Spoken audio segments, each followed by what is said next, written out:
बृहस्पतिवार व्रत की कथा। प्रारंभ। प्राचीन समय की बात है। भारत में एक राजा राज्य करता था। वह बड़ा प्रतापी तथा दानी था। वह नित्य मंदिर में भगवत दर्शन करने को जाता। वह ब्राह्मण और गुरु की सेवा किया करता था। उसके द्वार से कोई भी याचक निराश होकर नहीं लौटता था। वह प्रत्येक गुरुवार को व्रत रखता एवं पूजन करता। हर दिन गरीबों की सहायता करता था। परंतु यह बातें उसकी रानी को अच्छी नहीं लगती थी। वह न व्रत रखती और न ही किसी को एक पैसा दान में देती थी। वह राजा से भी ऐसा करने के लिए मना किया करती थी। एक समय की बात है कि राजा शिकार खेलने वन को चले गए। घर पर रानी और दासी थी। उस समय गुरु बृहस्पति साधु का रूप धारण कर राजा के दरवाजे पर भिक्षा मांगने आए। साधु ने रानी से भिक्षा मांगी तो वह कहने लगी, हे साधु महाराज, मैं इस दान पुण्य से तंग आ गई हूँ। इस कार्य के लिए तो मेरे पतिदेव बहुत हैं। अब आप एक कृपा करिए कि सारा धन नष्ट हो जाए और मैं आराम से रह सकूं। साधु रूपी बृहस्पति देव कहने लगे, हे देवी, तुम तो बड़ी विचित्र हो। संतान और धन से कोई दुखी नहीं होता, इसको सभी चाहते हैं। पापी भी पुत्र और धन की इच्छा करता है। अगर तुम्हारे पास धन अधिक है तो भूखे मनुष्यों को भोजन कराओ, प्याऊ लगवाओ, ब्राह्मणों को दान दो, धर्मशालाएं बनवाओ, कुआं, तालाब, बाग, बावड़ी का निर्माण कराओ, निर्धनों और कुंवारी कन्याओं का विवाह कराओ तथा यज्ञादि करो। इस प्रकार के कर्मों से आपके कुल का नाम और परलोक में नाम भी सार्थक होगा। अतः तुम्हें स्वर्ग की प्राप्ति होगी। परंतु रानी को साधु की बातें अच्छी नहीं लगी। उसने कहा, हे साधु महाराज, मुझे ऐसे धन की आवश्यकता नहीं जिसको मैं अन्य लोगों को दान में देती फिरूं और जिसको रखने और उठाने और संभालने में ही मेरा सारा समय नष्ट हो जाए। साधु ने कहा, हे देवी, यदि तुम्हारी ऐसी इच्छा है तो जैसा तुम्हें बताता हूँ तुम वैसा ही करना। बृहस्पतिवार के दिन घर आंगन को गोबर से लीपना, अपने केशों को पीली मिट्टी से धोना, केशों को धोते समय स्नान करना, राजा से कहना हजामत बनवाए, भोजन में मांस मदिरा खाना, कपड़े धोबी के यहाँ दुल्हन को देना। इस प्रकार 7 बृहस्पतिवार तक करने से तुम्हारा सारा धन नष्ट हो जाएगा। यह कहकर साधु रूपी महाराज अंतर्ध्यान हो गए। रानी ने साधु के कहने के अनुसार 7 बृहस्पतिवार तक वैसा करने का विचार कर लिया। साधु के बताए हुए कार्य को करते हुए केवल 3 बृहस्पतिवार ही बीते थे कि उसकी सारी धन संपत्ति नष्ट हो गई। भोजन के लिए दोनों समय परिवार तरसने लगा, सांसारिक भोगों से दुखी रहने लगा। तब राजा ने रानी से कहने लगा, हे रानी, तुम यहाँ पर रुको, मैं दूसरे देश को जाता हूँ क्योंकि यहाँ पर सभी मुझे जानते हैं, इसलिए मैं यहाँ पर रहकर कोई काम नहीं कर सकता। मैं प्रदेश जा रहा हूँ, वहाँ कोई काम धंधा करूँगा, शायद हमारे भाग्य बदल जाएं। ऐसा कहकर राजा प्रदेश को चला गया। वह वहाँ जंगल से लकड़ी काट कर लाता, शहर में बेचता, इस तरह जीवन व्यतीत करने लगा। इधर राजा के बिना रानी दासियाँ दुखी रहने लगी। किसी दिन भोजन मिलता, किसी दिन जल पीकर रह जाती। एक समय रानी और दासियों को 7 दिन तक बिना भोजन के व्यतीत करने पड़े तो रानी ने अपनी दासी से कहा, हे दासी, यहाँ पास के नगर में मेरी बहन रहती है, वह बड़ी धनवान है, तू उसके पास जा, वहाँ से 5 सेर बेसर मांग कर ले आ, जिससे कुछ समय के लिए हमारा गुजारा तो हो जाएगा। दासी रानी की बहन के पास चली गई। रानी की बहन उस समय पूजा कर रही थी। बृहस्पतिवार का दिन था। दासी ने रानी की बहन से कहा, हे रानी, मुझे आपकी बहन ने भेजा है, मुझे 5 सेर बेसर दे दो। दासी ने यह बात अनेकों बार कही होगी, परंतु रानी की बहन ने कोई उत्तर ही नहीं दिया क्योंकि वह उस समय बृहस्पतिवार का व्रत कर रही थी। जब दासी ने रानी की बहन से कोई उत्तर नहीं मिला हुआ पाया तो वह बहुत दुखी हुई और क्रोध भी आया। वह लौटकर रानी से बोली, हे रानी, आपकी बहन तो बहुत ही घमंडी है, वह तो छोटे लोगों से बात ही नहीं करती। मैंने उससे कहा तो उसने कोई उत्तर ही नहीं दिया, मैं वापस चली आई। रानी बोली, हे दासी, इसमें तुम्हारा कोई दोष नहीं है। जब बुरे दिन आते हैं तब कोई सहारा नहीं देता। अच्छे बुरे का पता तो विपत्ति में ही लगता है।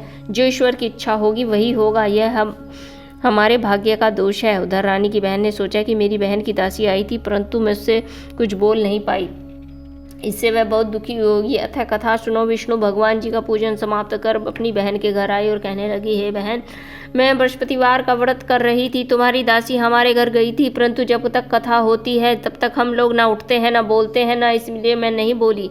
कहो दासी, तुम किस लिए गई थी? रानी बोली, बहन, हमारे घर अनाज नहीं था, वैसे तुमसे कोई बात छिपी भी नहीं है, इस कारण मैंने दासी को तुम्हारे पास 5 सेर बेसर लेने के लिए भेजा था। रानी की बहन बोली, बहन देखो, बृहस्पति भगवान सबकी मनोकामनाएं पूर्ण करते हैं, देखो शायद तुम्हारे घर में ही अनाज रखा हो। यह सुनकर दासी घर के अंदर गई तो वहाँ उसे एक घड़ा बेसर से भरा हुआ मिल गया। उसे बड़ी हैरानी हुई क्योंकि उसने एक एक बर्तन देख लिया था। उसने बाहर आकर रानी को बताया। दासी अपनी रानी से कहने लगी, हे रानी देखो, वैसे हमको जब अन्न नहीं मिलता तो हम रोज ही व्रत करते हैं, अगर इनसे व्रत की विधि और कथा पूछ ली जाए तो हम भी कर लिया करेंगे। दासी के कहने पर रानी ने अपनी बहन से बृहस्पतिवार व्रत के बारे में पूछा। उसकी बहन ने बताया, हे रानी बहन, बृहस्पतिवार को सूर्योदय से पूर्व उठकर स्नान करके बृहस्पतिवार का व्रत करना चाहिए, लेकिन उस दिन सिर नहीं धोना चाहिए। बृहस्पतिवार के व्रत में चने की दाल, मुनक्का से विष्णु भगवान का, केले की वृक्ष से जड़ का पूजन करें, दीपक जलाएं। उस दिन एक समय भोजन करें, भोजन पीले खाद्य पदार्थों का करें और कथा सुने। इस प्रकार करने से गुरु भगवान प्रसन्न होते हैं, अन्न पुत्र धन देते हैं। इस व्रत के पूजन और विधि को बताकर रानी की बहन अपने घर लौट आई। रानी और दासी दोनों ने निश्चय कर लिया कि वे बृहस्पति देव भगवान का पूजन अवश्य करेंगी। 7 दिन बाद जब बृहस्पतिवार आया तो उन्होंने व्रत रखा। गुड़साल में जाकर चना और गुड़ बीन लाई, उसकी दाल से, केले की जड़ से विष्णु भगवान का पूजन किया। भोजन कहाँ से लाए? दोनों बहुत ही दुखी थी, उन्होंने व्रत किया था, इस कारण बृहस्पति देव भगवान प्रसन्न थे। वे एक साधारण व्यक्ति के रूप में 2 थालों में सुंदर पीला भोजन लेकर आए। दासी को देकर बोले, हे दासी, यह भोजन तुम्हारे और रानी के लिए है, तुम दोनों करना। दासी भोजन पाकर बड़ी प्रसन्न हुई। रानी बोली, ए रानी जी, भोजन कर लो। रानी ने भोजन के बारे में कुछ पता ही नहीं, इसलिए वह दासी से बोली, जा तू ही भोजन कर, क्योंकि तू ही हमारी व्यर्थ हंसी उड़ाती रहती है। दासी बोली, एक व्यक्ति भी भोजन देकर गया है। रानी कहने लगी, वह भोजन तो तुम्हारे लिए ही दे गया है, तुम ही भोजन कर लो। दासी ने कहा, वह व्यक्ति हम दोनों के लिए 2 थालों में भोजन दे गया है, इसलिए मैं और आप दोनों साथ ही साथ भोजन करेंगे। फिर दोनों ने गुरु भगवान को नमस्कार कर भोजन आरंभ कर दिया। उसके बाद से वे प्रत्येक बृहस्पतिवार को गुरु भगवान का व्रत और पूजन करने लगी। बृहस्पति भगवान की कृपा से उनके पास धन हो गया, परंतु रानी बोली पहले की तरह आलस्य करने लग गई। तब दासी बोली, देखो रानी, तुमने पहले भी आलस्य किया था जिससे हमें इतना कष्ट उठाना पड़ा और सारा धन नष्ट हो गया, अब फिर तुम आलस्य करने लग गई हो। बड़ी मुसीबतों के बाद हमने धन पाया, इसलिए तो हमें दान पुण्य करना चाहिए। तुम भूखे मनुष्य को भोजन कराओ, प्याऊ लगवाओ, ब्राह्मणों को दान दो, कुआं, तालाब, बाग, बावड़ी का निर्माण कराओ, मंदिर, पाठशाला बनवाओ, कुंवारी कन्याओं का विवाह कराओ, धन को शुभ कार्यों में खर्च करो, इससे तुम्हारे कुल का यश बढ़ेगा, स्वर्ग की प्राप्ति होगी, पितृ प्रसन्न होंगे। दासी की बात मानकर रानी ने इसी प्रकार के कर्म करने आरंभ कर दिए, जिससे उसको काफ़ी यश मिलने लगा। एक दिन रानी और दासी आपस में विचार करने लगे कि न जाने राजा किस दशा में होंगे, उनकी तो कोई खोज खबर ही नहीं है। गुरु भगवान से उन्होंने प्रार्थना की। भगवान रात्रि में राजा को स्वप्न में कहा, हे राजा, उठ, तेरी रानी तुझको याद करती है, अब अपने देश को लौट जा। राजा प्रातःकाल उठकर जंगल से लकड़ियां काटकर जंगल से लकड़ियां काट कर लाने के लिए जंगल की ओर चढ़ पड़ा। जंगल में गुजरते हुए सोचने लगा, रानी की गलती से मुझे कितने दुख भोगने पड़े, राजपाट छोड़कर जंगल में आकर रहने पड़ा, जंगल से लकड़ियां काट कर गुजारा करना पड़ा। उसी समय जंगल में बृहस्पति देव एक साधु का रूप धारण करके आए और राजा के पास आकर बोले, हे लकड़हारे, तुम इस सुनसान जंगल में किस चिंता में बैठे हो, मुझे बतलाओ। यह सुनकर राजा के नेत्रों में तो जल भर आया। साधु की वंदना कर बोला, हे प्रभु, आप सब कुछ जानने वाले हैं। इतना कहकर राजा ने साधु को अपनी संपूर्ण कहानी सुना दी। महात्मा स्वभाव से दयालु होते हैं। वे राजा से बोले, हे राजा, तुम्हारी पत्नी ने बृहस्पति देव के प्रति अपराध किया था, जिसके कारण तुम्हारी यह दशा हुई है। अब तुम किसी प्रकार की चिंता मत करो, भगवान तुम्हें पहले से अधिक धन देगा। और तुम्हारी पत्नी ने बृहस्पतिवार का व्रत आरंभ कर दिया है, अब तुम भी बृहस्पतिवार का व्रत करके चने की दाल, गुड़ और जल को लोटे में डालकर केले के पत्ते से भगवान विष्णु का पूजन शुरू कर दो और कथा सुनो, भगवान तुम्हारी सारी मनोकामनाएं पूर्ण करेंगे। साधु को प्रसन्न देखकर राजा बोला, हे प्रभु, मुझे लकड़ी बेचकर इतना पैसा भी नहीं बचता कि जिससे मैं भोजन के उपरांत कुछ बचा सकूं। मैंने रात्रि में अपनी रानी को व्याकुल देखा, मेरे पास कोई साधन भी नहीं जिससे मैं उसका समाचार जान सकूं।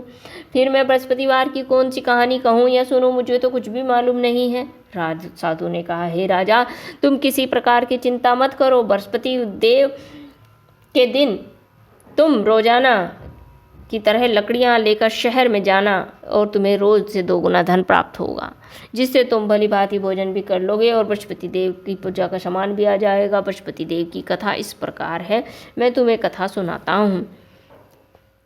प्राचीन काल में एक बहुत निर्धन ब्राह्मण था। उसकी कोई संतान नहीं थी। वह नित्य पूजा पाठ करता, उसकी स्त्री मलता के साथ रहती थी। वह न स्नान करती, न किसी देवता का पूजन करती। प्रातःकाल उठते सर्वप्रथम भोजन करती, बाद में अन्य कार्य करती। ब्राह्मण देवता बहुत दुखी थे, पत्नी को समझाते हुए, किंतु उसका कोई परिणाम नहीं निकलता। भगवान की अनुकंपा से एक समय उस ब्राह्मण की पत्नी गर्भवती हुई। 10वें महीने में एक सुंदर कन्या को जन्म दिया। निर्धन ब्राह्मण कन्या के जन्म से बहुत दुखी था। धीरे धीरे ब्राह्मण की कन्या बड़ी होने लगी। बचपन से ही उस कन्या की रुचि भगवान विष्णु की पूजा में थी। वह प्रातः उठते स्नान आदि करती, भगवान विष्णु की पूजा करने के लिए मंदिर में जाती थी।